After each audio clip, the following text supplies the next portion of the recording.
What's up, guys? This is Casey, and welcome back to the channel. So today, I'm going to talk to you guys about the top credit repair tips that you all can do to get your credit repaired and do it fast. I'm also going to talk with you guys about what I did years and years back to repair my credit and to get an excellent credit score that I have today. I want you guys to understand that it's something that anyone can do. You don't have to make a lot of money. You don't have to be an accountant or be some high judicious financial person. You just have to have very sound credit payment skills and money skills, and before you know it, you will also have an 800 plus credit score. So let's just kind of hop into this. The number one credit repair tip is this: make sure you pull your credit reports. It seems like that would be very basic and very rudimentary, but a lot of people just don't think to do that. So if you're not aware, you can go to myfreecreditreport.com, or you can go to the actual credit bureaus themselves. If you're not aware, there are three: Equifax, TransUnion, and Experian. Those are the big three. Equifax being the biggest one of the three. And basically, you go there, you can go to the websites, and you can actually, for free, pull your credit reports. The reason that's important is for obvious reasons. If you don't know what's in your credit report, how do you know what to dispute? How do you really know what's out there onto your accounts? How do you know what collection accounts you have? How do you know what's been reported? You don't know. So go make sure that you pull those, because that's very important. Once you have your credit reports, obviously examine them, right? So go over with them with a fine tooth comb. The things you want to look for the most, that I'm concerned with, that you should be too, is go right to the worst stuff, which is the collection accounts. Make sure that you take a look and see how many collection accounts you have, how much you owe, and make sure you also look at when they were reported and when they were last reported. The reason that's important is because any account that is over 7 years on your credit report that's a collection account is supposed to fall off. Supposed to.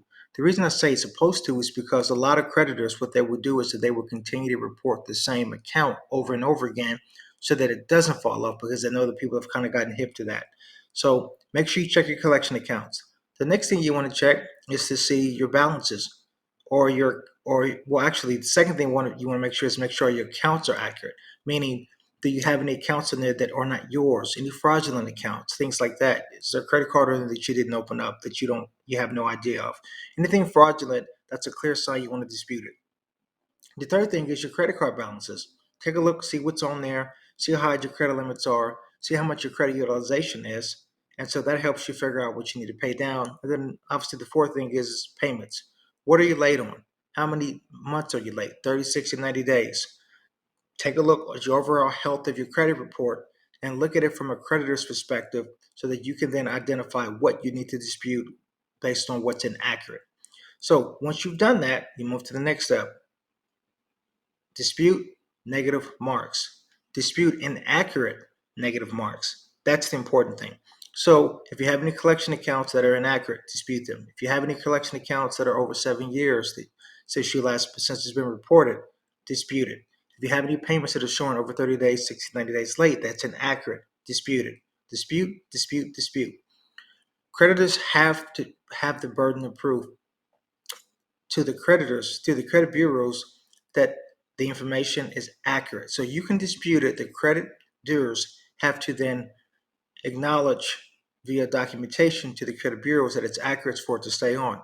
If the creditor does not reply back within 45 days, guess what? It's supposed to come off. You can also report or dispute more than once. So if you dispute it and the creditor comes back and says, nope, it's valid, and you know it's not valid, you can dispute it again. Now, how do you dispute? You do it through Equifax, TransUnion, and Experian. You log onto the websites, you pull your reports, you take a look at what's inaccurate, and you can dispute it on there for free. You didn't used to be able to do this, but you now can. Now, what credit bureaus have done now is sometimes they will only allow you to dispute twice on something. So you might have to go to a manual dispute to where you physically write out a form, a piece of paper, and then mail it into the credit bureaus if they're continuing to come back with information that they say is accurate that you believe is not. So you can do that, but make sure that you dispute, dispute, dispute. We've kind of already hit on the dispute false items to remove, because that's important. And then one more thing here is you want to make sure that you look at the decisions. So once they come back and they say, yep, this is valid, it's not valid, also look at the reason that they say that it's valid. Are they saying that documentation was provided, or are they saying just that they believe that the creditor replied back and said that it was valid? If that is the case, you do have the ability to reach out to the lender itself and say, "Hey, you guys said this is valid. Provide me proof." We've already discussed doing a new filing a new dispute. We also discussed you can add a consumer statement. What that means is that on the credit bureaus for an account, for an account that you believe is inaccurate for whatever reason, you can add a statement to that actual account on the credit bureaus website. So that way, when a creditor goes to pull your credit report, they can see that you've added a statement there explaining the situation. It doesn't always help, but it doesn't hurt either. And then, it talks about bringing it to a higher authority. So if you hit a wall, you say there's no fair resolution, you can file a complaint. Now, generally, you really only obviously want to file a complaint if you have disputed it, you know it's completely inaccurate, and the creditor is just being difficult for whatever reason, and they don't want it to come off because they want to get some money, and you're the person that they're coming after because they think it's you, and it's not. Now, the next one talks about avoiding applying for many lines of credit at once. I personally don't think that this is a big issue, not when you're trying to deal with repairing your credit and not when you're trying to deal with keeping good credit. Now, it's generally not a good idea to apply for a ton of new lines at one time, but I generally find this isn't a huge deal. And I say that because even if you apply for 4, 5, 6 different accounts at one time, there's a 30-day rule that, for example, if you are applying for a home loan, well, you're going to probably have a lot of hard inquiries from different lenders. Well, that doesn't ding you. It's looked at as almost like one hard inquiry within 30 days. And that's just so that your credit agencies, see it that way. So you're not punished. Now, if you're applying for different types of loans, you have different types of hard inquiries, then those are looked at and they can potentially ding your score. But even then, it's only a couple of years and it's only about a couple of points, so nothing to worry about. And then this is obviously the obvious thing: obtain good credit habits, and this seems to be the one that people struggle with the most. And this is the one that I want to kind of focus on for the rest of the video. Now, these are obviously thanks for paying to pay my bills on time. Who would have thought? Well, yes and no. So one of the things that I do and that I've done that I do for all of my accounts is I have automatic deductions. Basically, a lot of people, you're on one of two boats. You either don't have the money to pay your bills completely every month, or you do and you're just forgetting to pay them. So set up automatic deductions. Even if money is tight and you're like, hey, I don't have the bills, I don't have the money at the end of the month to pay everything off.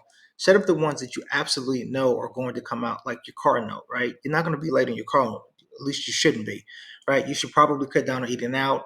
Some extensive purchases that you may have made, you need to cut back on that. Maybe you don't need to get that new Vizio TV or Sony TV, what have you. Maybe get a used one. Maybe cut back on buying shoes, clothes, whatever it is. Maybe don't go out and finance the new iPhone. Maybe you just buy a used phone or try to finance the phone from 2020, what have you. But there are always ways that people can cut back to be able to pay their bills on time. A lot of this really just comes down to marketing. It comes down to kind of getting caught up into the consumer habit. We as Americans are so entrenched in consumerism and debt that it's just second nature to us. And then we also have this weird cultural, like societal judging to where even if money is tight, that if you don't have the latest iPhone, the latest television, or the latest shoes or have the latest luxury car, that then you're not of a certain status and caliber. And I've told you guys in my last videos and the other videos, and I keep telling you over and over and over again, and this is going to be a common theme of my channel: rich people do not mostly look rich. They just don't. Forget social media, forget television, forget the Instagrams and the Twitters. That stuff is fake. It's staged. A lot of those people are paid, and a lot of those people are faking the funk. Most people that have money, your millionaire next doors, do not look rich. They dress nice. They dress conservative usually. They're well groomed. They eat good. They work out. They have good money habits, and they're practical. They're not extravagant. So figure out ways to cut down on your bills so that you can pay them on time. Set up automatic deductions. That is critical. Set up automatic deductions. Now, look at your credit card bills. If you have credit cards and you're not behind on them, well, meaning if they're not in collections, or if you aren't, they're not in collections, but you are behind or you're not behind, take a look at your balances. Take a look at the ones that you have the highest interest rates on. Now, I believe in what's called this snowball effect. It's a very simple but yet powerful process that actually David Ramsey recommended in his book that I've read front to back a few times. And what that is it basically talks about taking the lowest amount of debt that you owe, paying that off, and then taking the money that you were using to pay off that low amount of debt, and then just adding that to the second largest debt that you have. For example, if you have a $350 collection account or credit card balance, and you have a $1,000 credit card balance, and then you have a $4,000 credit card balance, well, if your $350 credit payment is, let's say, $60 a month, and you've paid that off, you want to make the minimum payments on all of your accounts minus the lowest account, the smallest account. So make the minimum payments on all of your debts, right? So that you stay in the green, that you're not being reported late, and then make any additional payments on the smallest amount. So if you have that $400, $350 credit card, pay it off, and then whatever that payment was that you made, you then apply that payment to the second largest account, and that's called the snowball. You just keep adding the payments into the largest and largest debts until you pay them off. This is one of the most powerful things that I did and that people can do who are serious about repairing their credit. And the reason being is because there's a couple of things. One, it gets one of the monkeys off your back, and who doesn't like that? The second thing is that it gives you a sincere, genuine feeling of accomplishment. It's a hell of a lot harder to pay off a 20, 25 or $30,000 credit card than it is to pay off the six, $700 credit card. A lot of people, a lot of times, let's say the $30,000 credit card is 27% and the $800 credit card is 21%, and they go, well, I'm going to go pay off the 28% credit card. Yeah, but it's a lot easier just to get that $800 credit card off you, right? So knock off the smallest one first and then apply those credits, apply the difference to the higher accounts. That's what I did, and it's amazing. And then overall, so when it comes to paying off your debt in general, always start with the smallest. Those are the biggest things that I have done. Now, once you have started to pay off your collection accounts, once you have disputed the things that you know are not accurate on your report, you've gone through that, and once you have set up automatic deductions, a lot of this at this point is that it's just a waiting game, right? So if you have dinged credit, you obviously are not going to get an 800 credit score or 700 credit score overnight. It's not going to happen. But what you can do is you can start repairing your status and your authority, if you will, with how people view you. And I'm talking about from applying to apartments, applying for cars, applying for credit cards, personal loans, whatever it is, applying for a house mortgage. And so what you do with that is you just say, okay, well, listen, I can't get a 760 credit score overnight, but what I can do is that when people run my credit report, they can see the bare minimum. I have no collection accounts. Like that's the bare minimum, right? So before you do anything else, pay off your collection accounts, because if I'm a creditor and I run someone's credit report and I say, okay, well, they have some late payments. Okay, they were 30, 36, 90 days late. Okay, got it. Okay, so their money's a little tight right now. I get it. Okay, do they have any collection accounts? They had collection accounts. Okay, oh, but they're all paid. Okay, what that tells me as a creditor is that people are making a conscious effort and that they're going back and correcting everything, that they've corrected the most egregious ones, which are that they've gotten so far behind that they've gone to collections. Taking care of collection accounts, to me as a creditor, speaks volume to a person's ability to try to repair their credit and their credibility. So pay off your collection accounts first. And here's another weird thing is that when you pay off your collection accounts, unfortunately, a lot of times your credit score is going to drop. Now, the really weird thing about credit, and this is something I've learned, you guys, and I'm just going to be honest with you, there aren't very many people who know more about credit than me. I'm just being quite honest with you. I've helped numerous people repair their credit for different classes, different backgrounds, different income amounts, because it is a proven method. It's a proven way to do this. And so what you have to do is just make sure, quite honestly, I think I lost my thought there. I was going somewhere with that. But yeah, you need to make sure you pay off your debts, because once you pay off your debts and you start to pay off your collection accounts, it means the world to everybody. So that's what you do. Low balances, credit card balances. Well, with the low credit card balances, yes, does it matter? It does, but it really doesn't. And the reason I say this is this. Yes, your credit card. Oh, that's where I was going with this, guy. Sorry, I got to go back before I'm going to stay on this, but I want to go back. The weird thing about credit is this: is that a lot of the times it doesn't seem to matter what you do. Everything seems to ding your credit. If you get a collection on your credit report, your credit is dinged. If you pay the collection account off, your credit is dinged. If you have high debt, your credit is dinged. You have too many inquiries, your credit is dinged.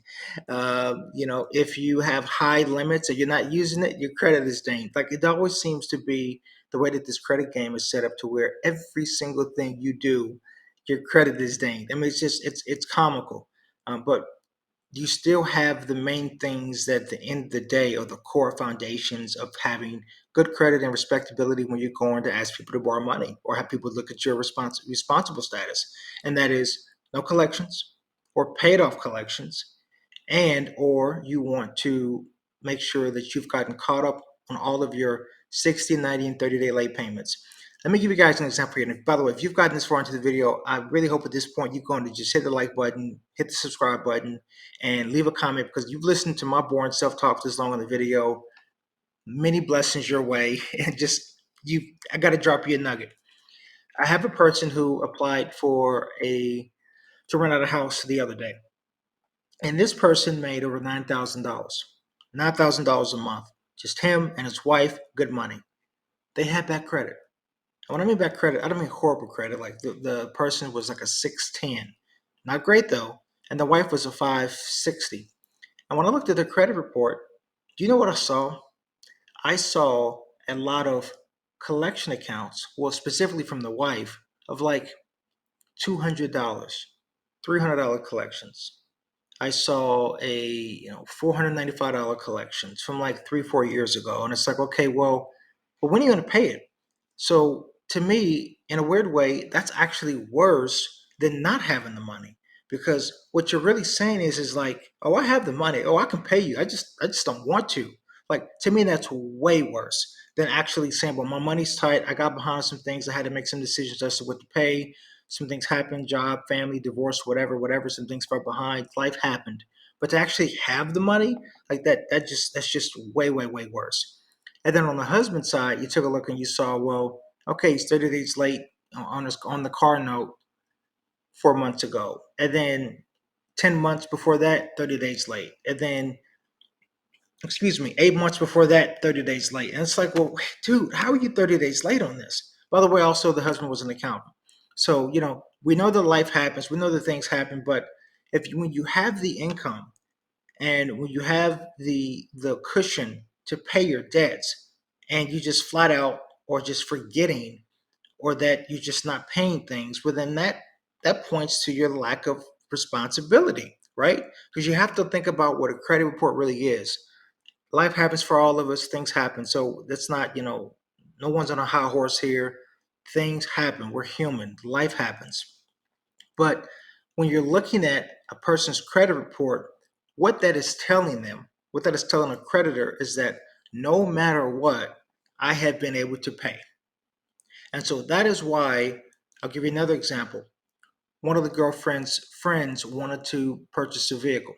And this is some years back, and she called me to go out because I love negotiating cars. It's fun to me. I've owned a lot of cars. And we went out there. Well, at the time, and this was years and years back, maybe 8, 9 years ago, she made like $28,000 as like an animal technician or something like that, as like a veterinarian assistant. Didn't make much money at all, relatively speaking, and that was pre-tax. And when we went to go to the dealership, they approved her for $50,000. So I want you to think about something here. You have a person who literally makes $28,000 a year pre-tax. And yet a bank went and approved her for double what her entire income is, not caring about what her debt to ratio is, not caring about anything about the her actual income. And why is that? Because she had a 755 credit score. That is how powerful credit scores are. It allows you to move, it allows you to navigate, it allows people to treat you differently when it comes to you actually wanting to apply for cars, things of that nature. That's why it's so important to people that it doesn't really matter how much money you make. It matters how well you pay your bills. And that is just something that people don't seem to understand. If people truly understood how rich people use credit, I'm gonna tell you something. People will be running out today to repair their credit. Credit is the secret to becoming rich, period. And if you guys are trying to get money, you're going to be dealing with two things. You're going to be dealing with credit, and you're going to be dealing with borrowing. And actually, three things is you're going to be dealing with a lot of the times either leverage and or income or businesses. But credit is a massive, massive, massive thing. Companies who use credit, institutions, banks, investors, private investors, equity investors, startup, venture capitalists. Credit, credit, credit is everything. And so if your credit is bad, you need to be making that nuno. What is it called? Numero uno when it comes to trying to reestablish yourself in credibility. I'm telling y'all, it's important. So I've talked enough.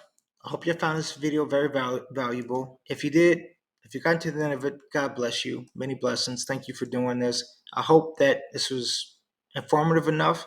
I did try to inform you guys and give you everything that I did to repair my credit. Again, guys, this isn't like, this isn't super complicated, but it requires effort. It requires intent.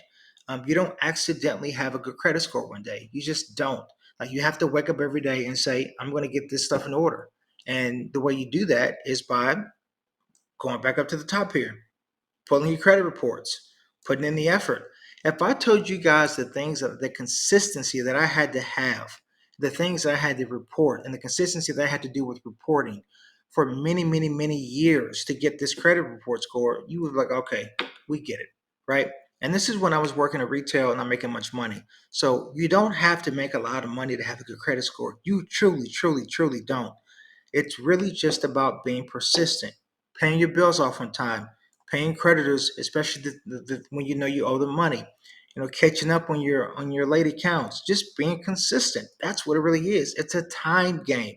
And once you guys understand that and you learn that, and you begin to actually leverage these tools and understand what credit actually is, and you begin to do this, man, it's a game changer. It's a game changer for your life. When you walk into a when you walk into a car dealership and you want to apply for a well, you want to get a car, you want to apply for a loan. You know what? They treat you differently when you get a good credit score. They can't yank you as much. When you want to apply for, say, a HELOC, they can't yank you as much. When you want to apply for a personal loan, they can't yank you as much. They're not as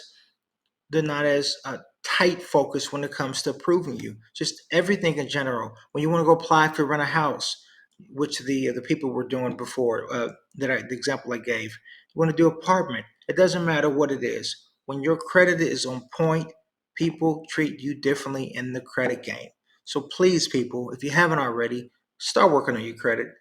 You don't do it for me. You do it for you. You do it for your family. I've given you the game. Hit the button, subscribe, leave a comment.